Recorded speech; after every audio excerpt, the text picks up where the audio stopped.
Hello, good morning, everyone. Welcome to the Unitarian Universalist Congregation of Danbury. My name is Sam McCoy, and I am your service coordinator today, but I also currently serve as chair of the Sunday Services Ministry team. Oh, and look, flowers are arriving. That's beautiful. I love it. Because I was thinking to myself, I forgot to bring any flowers today, and that was sad. So thank you. Thank you, Inga. Let's take a moment. If any of us have a cell phone or other electronic device with us, let's take a moment to make sure those are silenced before our service begins.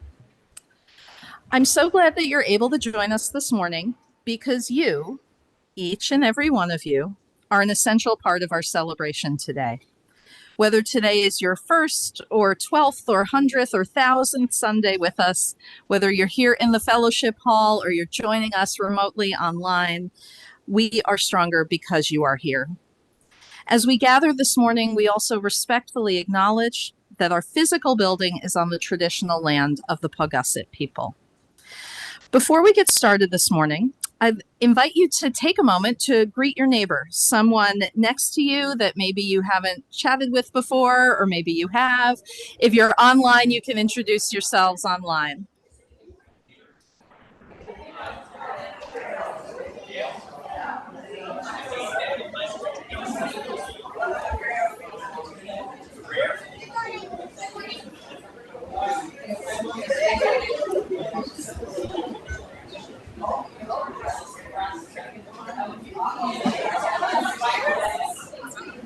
Good morning.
Sing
Thank you, choir. That was beautiful. Before we formally and fully dive into our worship this morning, we have several announcements. So we'll give our attention to the slide on the screen, as well as what you're going to hear and see in front of you. So the first thing is that chalice circles are returning. If you haven't heard already, you can join Reverend Tony and others in the minister's office for a time of deep reflection and sharing based on the monthly theme that Reverend Tony is using for his Sunday messages. And you can do that at either 1 p.m. or 7 p.m. on the third Tuesdays of the month, beginning this coming Tuesday, October 17th. So consider that invitation.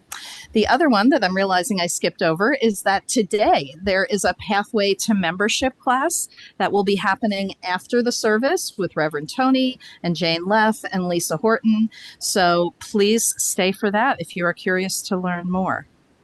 In the cottage, I am being told that's going to happen across the way in the cottage building. Excellent. The next thing is that there is an unconference taking place at the UU Church in Meriden on Saturday, October 21st from 8 a.m. to 4 p.m., which will gather UUs from across Connecticut for a day of learning and sharing about how we can better work together as UUs to impact our congregations and our state. More information and registration are available at uucentralct.org, or you can speak with Reverend Tony in person if you'd like to learn more. One other item is that our United Jewish Center visit that had been scheduled was canceled due to flood warnings recently. And so this event has been rescheduled to Friday, October 27th. If you are interested in attending that, you can meet Nancy Hershatter in the parking lot here at UUCD at 6:30 p.m. that evening to carpool to the 7 o'clock service. And if you are interested in attending, you should RSVP to our Director of Religious Education, Sierra Marie Gerfeo. One other announcement we have this morning is from our youth group. So I'd like to invite the members of the youth group. It looks like Jazz is here this morning to speak to us. Come on up. Stand alone. Okay, represent. So on October 29th, we're hosting our second annual trunk or treat after the service.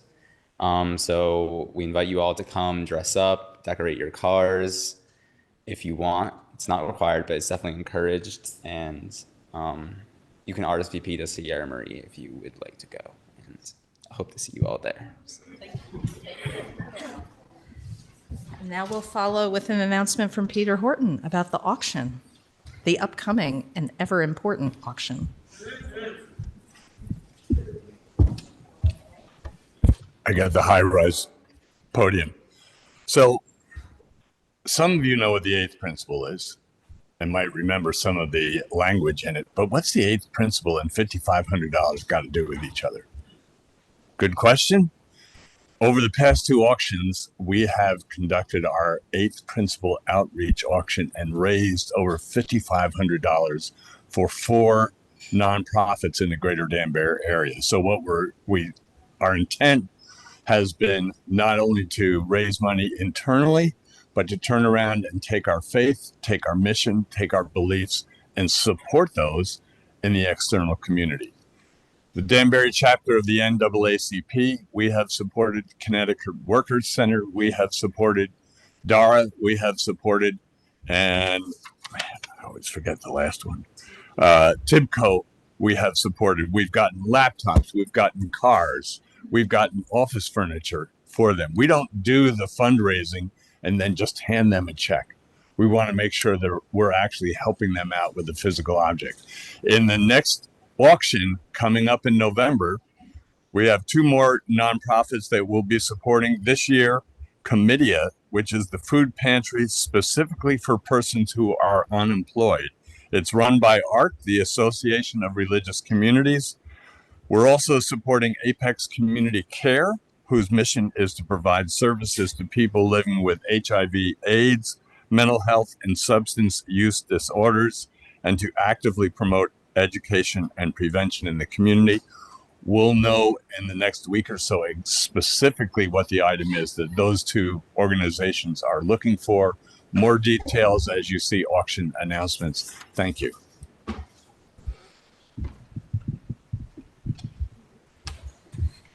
Thank you, Jazz. Thank you, Peter. Excellent. And if you are interested in learning more about any of the things that were mentioned here, there's information in your order of service, and there's always information online at our website as well.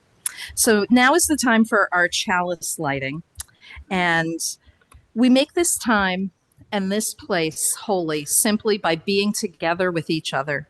And we begin by lighting the flaming chalice, which is the symbol of our Unitarian Universalist tradition. Please join me in reciting the words to our chalice lighting affirmation. Love is the spirit of this congregation, and justice is its light. This is our covenant, to dwell together in peace, to seek and speak the truth in love, to help one another and celebrate life. And now I invite you to rise in body or spirit for our hymn of welcome, which is hymn number 1 in the gray hymnal, May Nothing Evil Cross This Door. The words will also be on the screen.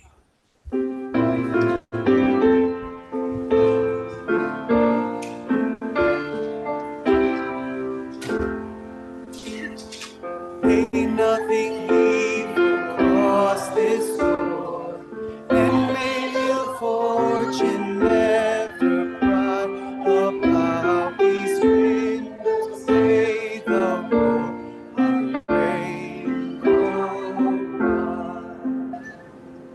My faith made strong, the rafters will send the battering of the storm.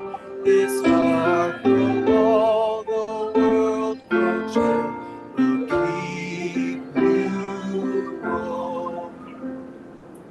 We shall walk softly through these rooms, touching our lips with holy wine, till every casual corner blooms into a shrine.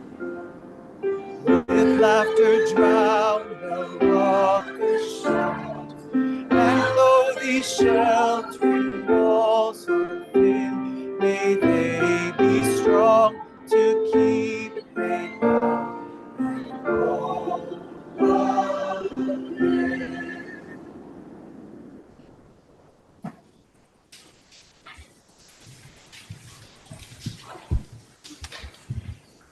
And now I invite you to join us in our Unison Children's Affirmation, which we always do before our story.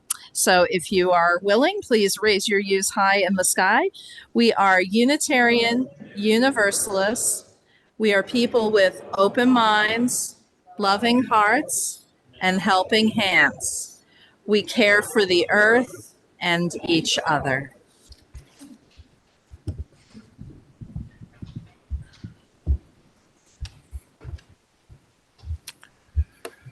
I'm an older brother, and my younger brother, Nick, always got my hand-me-down clothes. But being the older brother didn't save me. I always got my cousin Matt's hand-me-down clothes. The things that are passed down generation to generation, person to person, sometimes hold more beauty and more power than seems so on the surface. This is a poem called I Like Old Clothes by Marianne Haberman. I like old clothes, hand-me-down clothes, worn-out clothes, not my own clothes. When somebody grows and gives me their clothes, I don't think, what, those? And turn up my nose the way some people do when their clothes aren't new. I like old clothes, I really do. Clothes with a history, clothes with a mystery. Sweaters and shirts that are brother and sistery. Clothes that belong to a friend of a friend who wore them to school when they lived in East Bend. You live in East Bend once, sweater, I say. Just think, you're living in my town today. I like old clothes, everyday clothes, once for good clothes, now for play clothes. When I wear them, I say, clothes, I wonder who wore you before you were mine. Were they light-haired or dark-haired? Were they 7 or 9? Did you make them look good? Did you make them look fine? It's hard to tell who would look well in a yellow dress or red pants, and who'd look a mess in red striped hat. Did they have a pet cat or perhaps a pet rat? I'd ask them that. I like old clothes, cozy, warm clothes, broken in clothes, where you've been clothes, clothes that were worn before I was born and now are mine.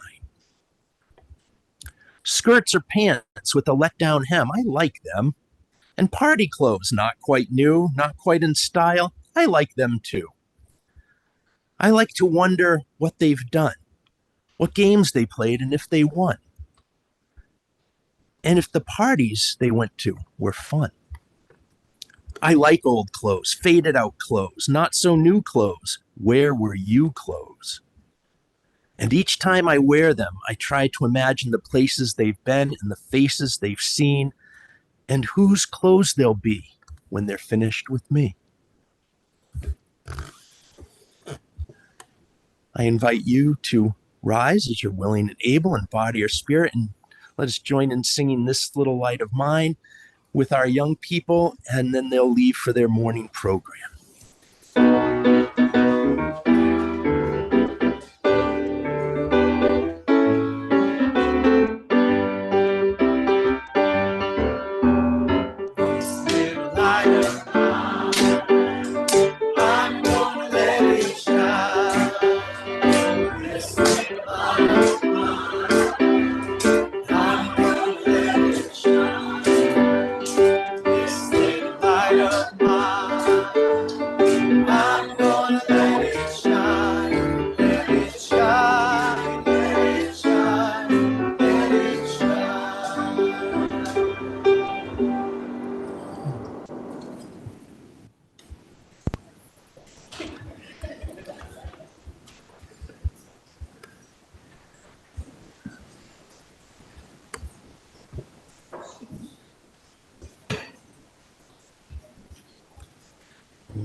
The last couple weeks have been rather rough on all kind, decent, compassionate, and peace-loving, justice-seeking people.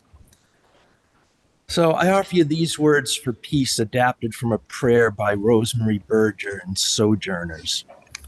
Spirit of comfort, may your assurance encompass all those whose lives are torn apart by violence and death in Israel and Palestine. Let arms reach out in healing rather than aggression. Let hearts mourn rather than militarize. Spirit of justice, give strength to those who long work for a just peace might seem fruitless now. Strengthen their resolve. Do not let them feel alone. Show us how to support their work and bolster their courage. Guide religious leaders to model unity and reconciliation across all lines of division. Guide political leaders to listen with their hearts as they seek peace and pursue it. Help all people choose the righteous path of just peace and disavow violence. Spirit of love, we lift up the people in Palestine and Israel. Lift up the land and its creatures. War is a monster that consumes everything. Peace is a gift shared at meals of memory with Christians, Muslims, and Jews, and all the world's people. Let us burn incense, not children. Let us break bread, not bodies. Let us plant olive groves, not cemeteries. We yearn for love and compassion to prevail. Spirit of hope, we lift up the cities in the region, so long divided, so filled with life and creativity. Spirit of mercy, even now work on the hearts of combatants to choose life over death, reconciliation over retaliation, restoration over destruction. Help us resist anti-Semitism in all its forms. All people in Israel and Palestine and around the world deserve to live in peace, unafraid, with the right to determine their future together. Spirit of nations, let not one's life be sacrificed on altars of political expediency. Keep safe all people from unjust leaders who would exploit vulnerability for distorted ends. Give wise discernment to those who make decisions and pursue peace. Provide them insight into fostering well-being, freedom, and thriving for all people. Teach us to resolve injustices without rockets. Guard our hearts against retaliation and give us hearts for love alone. Perhaps most importantly, spirit of awe, strengthen our faith in one another, even when we have no clear answers, so that we may still offer ourselves nonviolently for the cause of peace. Into a deep silence, where we hold those things close, we lift up the people who shared them, and we listen to our own hearts. And Jerry and the choir will bring us out of the silence in a few minutes.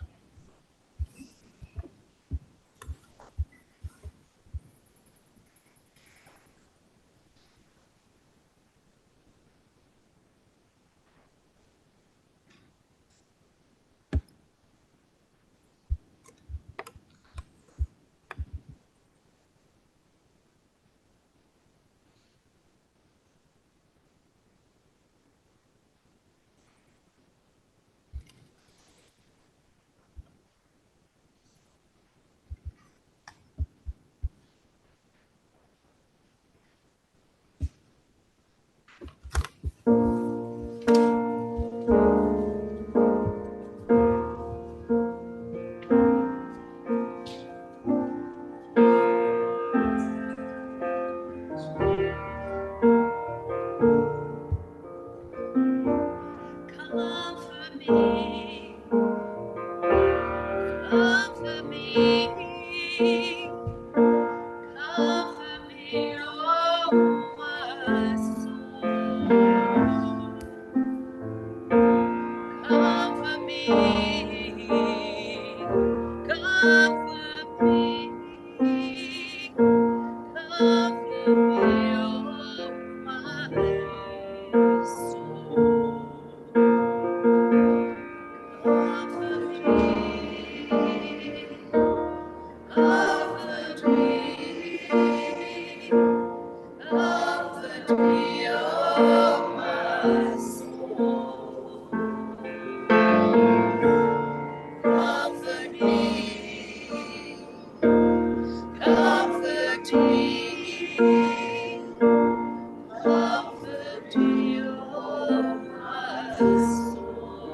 This morning's reading is an excerpt from Bittersweet, How Sorrow and Longing Make Us Whole, which was written by Susan Cain.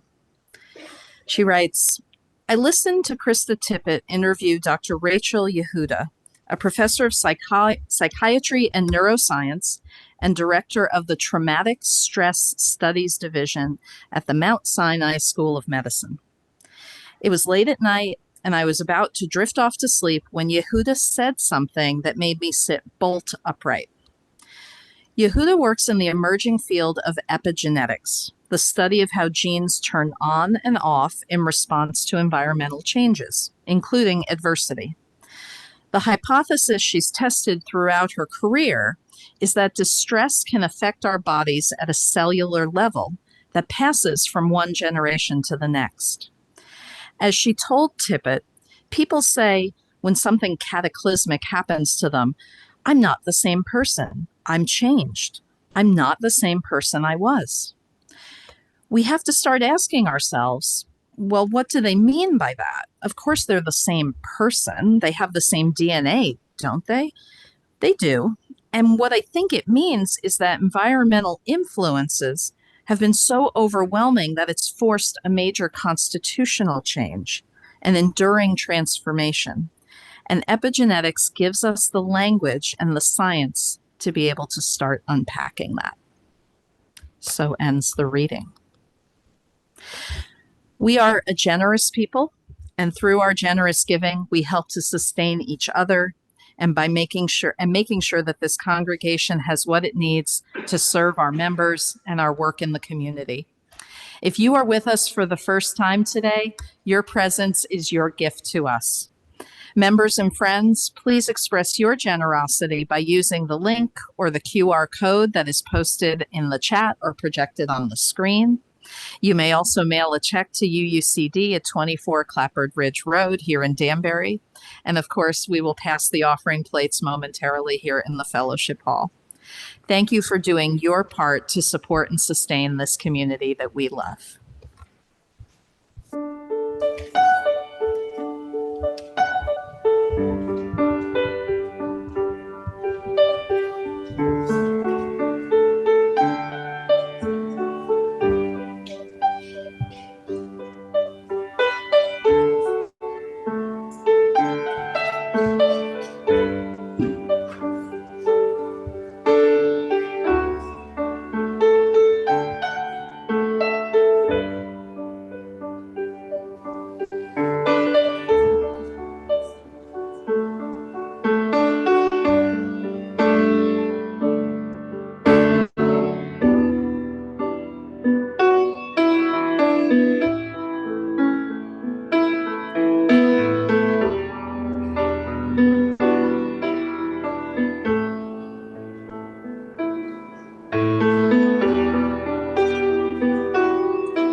My dad passed away in 2015 at the end of a long struggle with Alzheimer's. But all his life, all throughout his life that I knew him, he had an inordinate fear of death for such a strong, intelligent guy. But as I learned more about him when I grew up, I started to understand why. My dad was adopted at an age where he was too young to remember his birth parents. He was adopted by Jack and Rose Lorenzen. Rose died when he was 10. Jack remarried a woman named Marcia.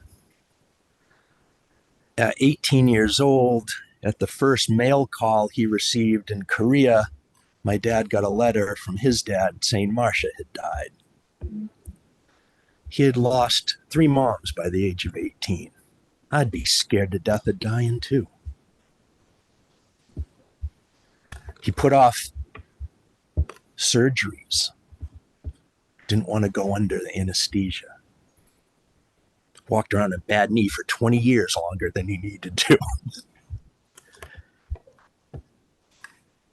We inherit not only hand-me-down clothes, but hand-me-down genes. And I think of my dad's story, and I wonder the times in my life where I've had to deal with really overpowering anxiety in my own irrational fears. How much of that is based in what he actually experienced? How much is based in what I did? And what I'm coming to learn and help me understand this is that Darwin was wrong. Well, partially. Somewhat. Actually, more than we've been led to believe. Evolution by natural selection is not the whole story. Not that evolution isn't the way of things, it is, but it's not all by natural selection. There's an increasing body of scientific evidence that evolution happens suddenly one generation to the next, as much as it does over long stretches of time by natural selection. Jean-Baptiste Lamarck died 30 years before the publication of On the Origin of Species, a French biologist who proposed that evolution was part of the laws of nature and believed things happen to us during our lifetime that we pass on to the next immediate generation. He was dismissed for a long time. Darwin knew about him, but made a different argument for the evolutionary process, that it took much longer and happened due to random mutations. Lamarck's idea was that events in an organism's life and its environment spur changes that can be so drastic, they change the organism substantially and can be passed down to the offspring. Specialists in the field, so I'm told, I read this, know Lamarck, and even Darwin acknowledged as he grew older that Lamarck was partially correct. However, that natural selection paradigm has held on because, well, even in science, that's the way we've always done it. Darwin believed, and to a great extent what we still teach is the prevailing science, is that whatever you screw up in your life, whatever bad choices you make, or whatever bad luck you have to be in bad situations, you're not going to pass that on to your children. We now know that's not correct. Methylation, and this is way above my pay grade. So methylation is a biological process by which methyl groups, and if you know this, it's CH3. I have no idea what that means, but I wanted to include that for the scientists, get added to a DNA molecule. And it doesn't change the DNA sequence, but it changes how a segment of our DNA works. It can change how our genes are expressed, turning on or off switches that make her more or less likely to have certain traits, aptitudes, physiological responses to our environment. And we're learning that this methylated change in DNA is passed on to children. Now, the fossil record shows that organisms evolve, but what often is missing in the fossil record are the pass-through stages, that intermediary stage between what an organism was and what it became. The fossil record actually does show lots of leaps in evolution. And there may be reasons why that we've lost intermediary strata geologically and where that process might have shown up. And yet it does, so far anyway, seem to be pervasive that evolution happens in leaps and bounds. it looks like those methylated changes in response to drastically changing environmental circumstances and events in the life of an organism are, in a sense, overpoweringly in control. In his book, Lamarck's Revenge, Peter Ward writes that evolution seems to be Darwinian in good times and Lamarckian in bad times, such as when, say, an asteroid hits a planet, when a giant volcanic episode creates stagnant oceans, when industrial output causes the climate to warm substantially in too short a time. Or, as he also notes, when human beings go from spending 0 hours in front of a screen to a few hours in front of a screen to averaging over 10 hours per person in front of a screen per day in the matter of a generation. What switches get flipped in our DNA when our lives are full of, say, online hatred and argumentation? This morning's reading from Susan Cain in her book Bittersweet comes from an entire chapter she devotes to epigenetics. And one of the things she notes about Dr. Rachel Yehuda's research is that she found in a group of 32 Holocaust survivors, both they and 22 of their children showed a genetic change called methylation. They seem to be passing on response to trauma. That was a tiny, tiny sample, but her findings have been replicated by larger and larger studies. Susan Cain writes, there's now evidence that trauma causes long-lasting bodily changes in many places, including the brain, neurocircuitry, the sympathetic nervous system, the immune system, and the hypothalamus and pituitary glands. I find this fascinating, amazing, and hopeful. Because if scientific research now shows such things as generational trauma is passed on, and extreme events in our environment and our extreme experiences harm us and influence us at a genetic level, that also means the reverse can happen. That positive experiences and love and peace can also have that kind of dramatic change. If changes are indeed possible at the level of physiology, when something traumatic happens, it's possible that healing at that level can happen too. Stopping the generational cycle of dysfunctions of various types in family systems is something we've been paying attention to for a long time. And now we're learning just how important that the emotional, spiritual aspects are to that process and how intricately and powerfully they are tied to our physical makeup, even at a genetic level. One of the things the research is finding that causes this methylated genetic expression, the genes to change in this way, are near-death experiences.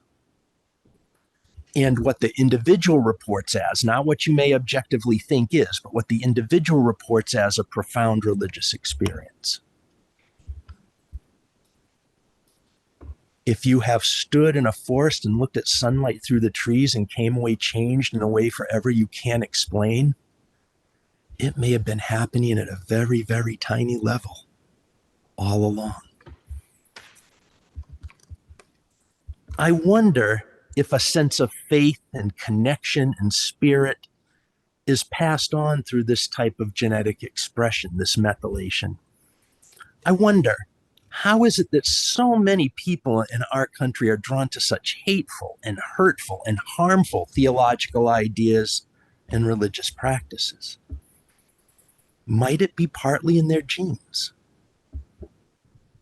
Might a need for a certain type of religious certainty, such as an all-controlling deity or the promise of heaven, be passed down by DNA?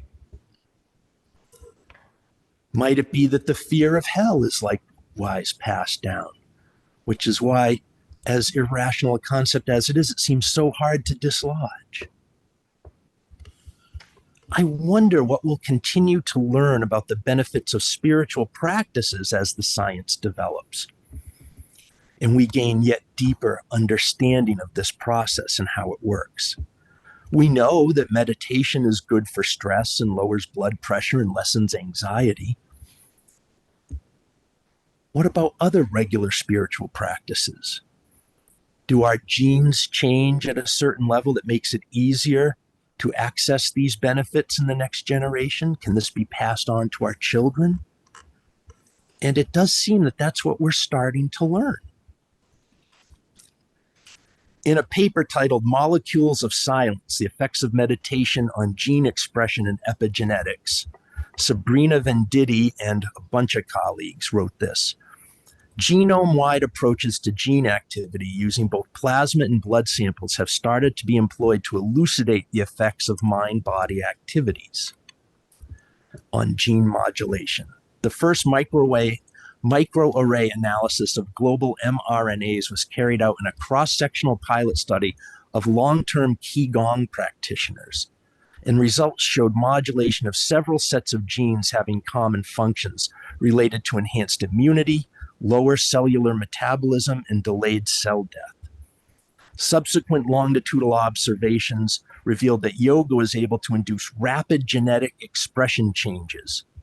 Similarly, differential expression of genes related to type 1 interferon responses and inflammation was reported following daily yoga in a population of cancer survivors. I find this mind-boggling and awesome. There is something that we've known that we can't always adequately explain about spirituality.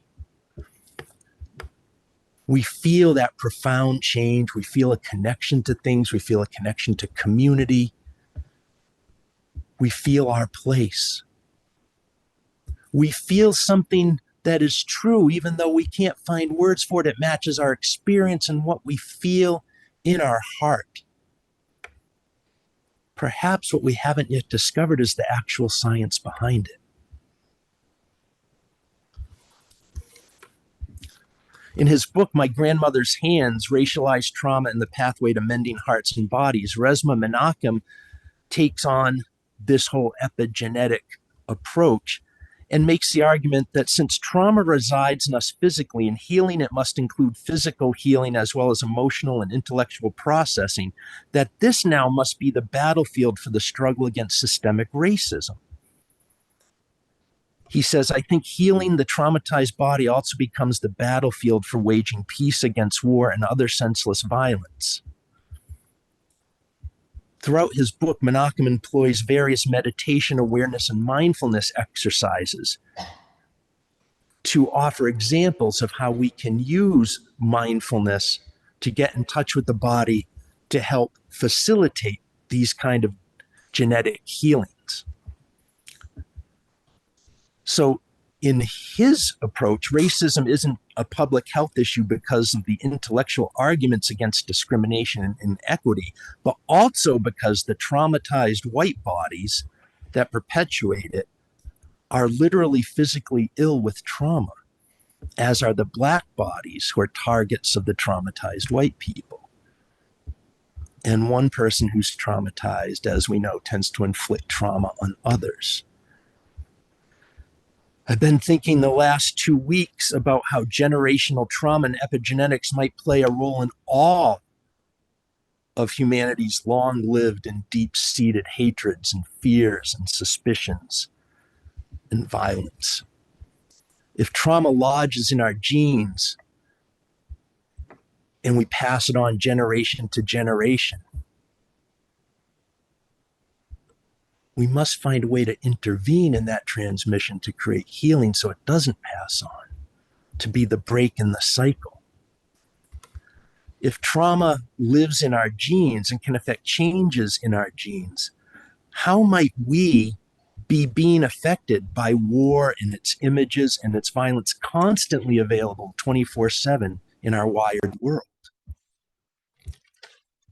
Which makes the need and the importance of those spiritual practices, which can do the healing part, so much greater. Perhaps taking a Sabbath from technology is more intensely a spiritual practice than we may have thought. Here in the world of Unitarian Universalism, we become a home for those who have been religiously traumatized. Part of our job here is to help people heal from that trauma. I believe that one of the more profound things a faith community can do is to help people, as Susan Cain says, transform the sorrows and longings we inherit from the generations who came before us. Can we transform pain to beauty, not only with the pain of the present in our own personal past, but with the pain of the ages? Somehow, the way forward to a less violent, less racist, kinder, more peaceful society will need to be done as much by bodily healing as it will reasonable legal, political, economic, and social reform. Because trauma overrides our reason. Not because people are weak or inferior or sick or wrong or evil. When we're traumatized, we function as traumatized beings do.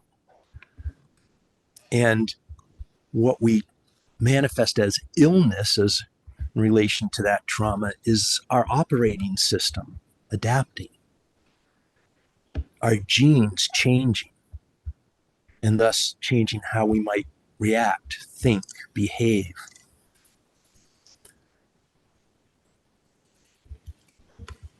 For a long part of my life, I had a hard relationship with my dad. Like most people, good and bad parts, easy and difficult.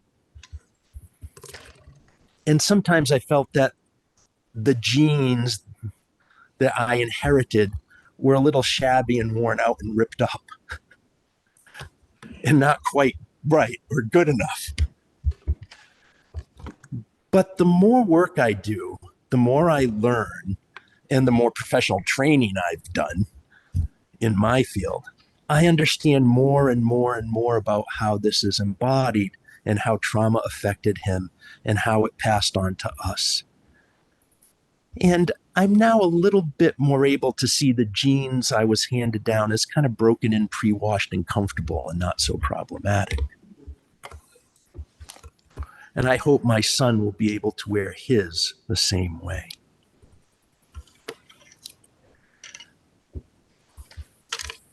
I want to end this morning with another story, but one of healing.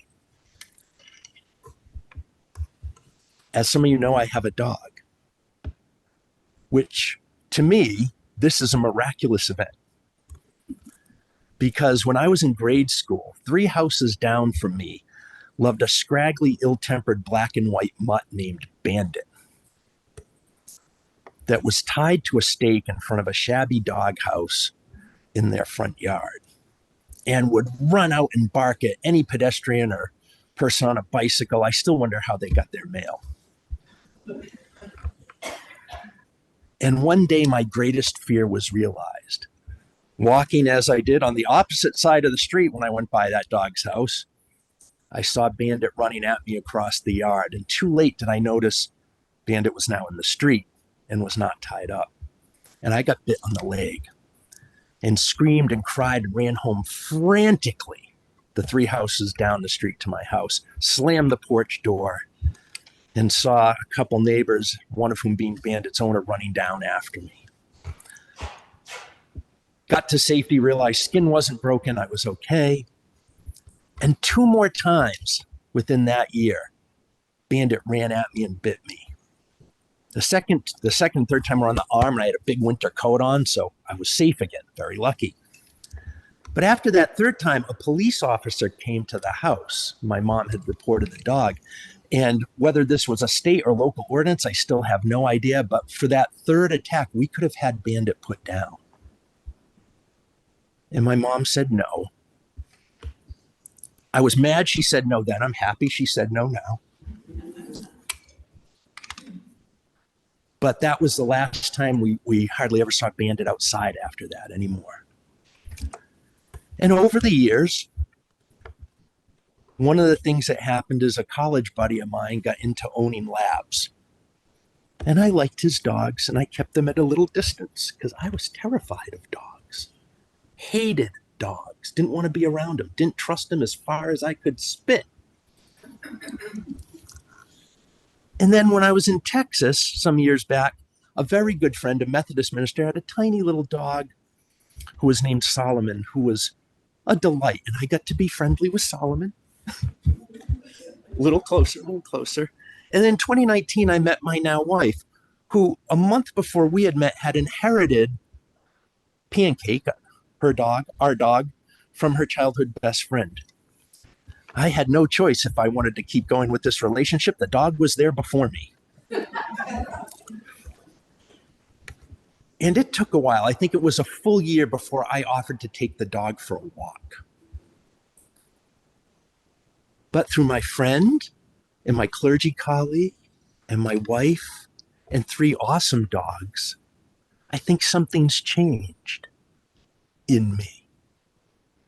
Something that was damaged by a real childhood trauma has turned around and become a joy of my life. I love dogs now. I couldn't imagine life without my dog right now. Whatever happens to us, I hope the big thing that this science gives us more than anything else is hope.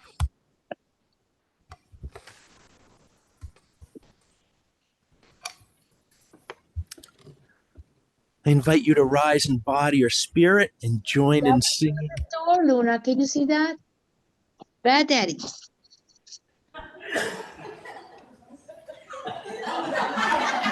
Yes, Lord.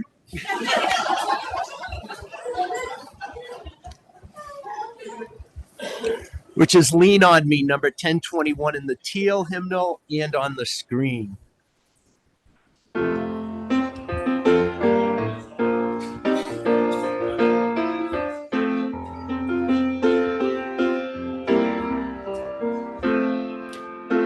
Sometimes in our lives, we all have pain, we all have sorrow. If we are wise, we know that there's always tomorrow. Lean on me when you're not strong, and I'll be your friend. I'll help you carry. It won't be long till I'm gonna need somebody to lean on. Please swallow your pride. If I have things you need to borrow, no one can fill those of your needs that you won't let show. Lean on me when you're not strong, and I'll be your friend. I'll help you carry on. It won't be long till I'm gonna need somebody to lean on. If there is a load you have to bear that you can carry, ride up the road, not yet, I'll share your load. If you just call me, lean on me when you're not strong, I'll be your friend. I'll help you carry on. It won't be long till I'm gonna need somebody to lean on. Just call on me, brother. We all need somebody to lean on. I just might have a problem today. We all need somebody to lean on.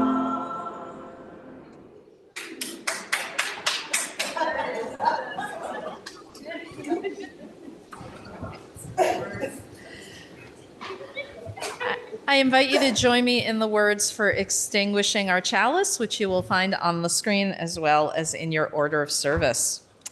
We extinguish this flame, but not the light of truth,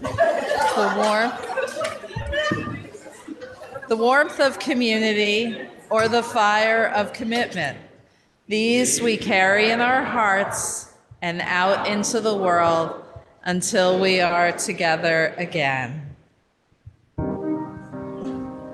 Another head hangs lowly, child is slowly taken.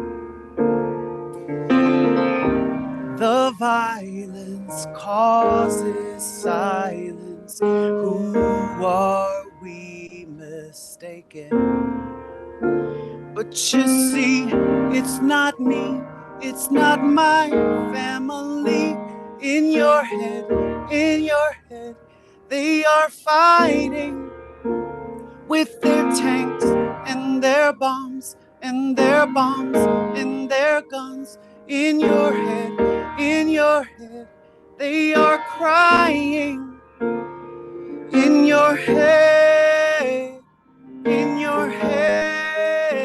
zombie, zombie, zombie. What's in your head? In your head, zombie, zombie, zombie.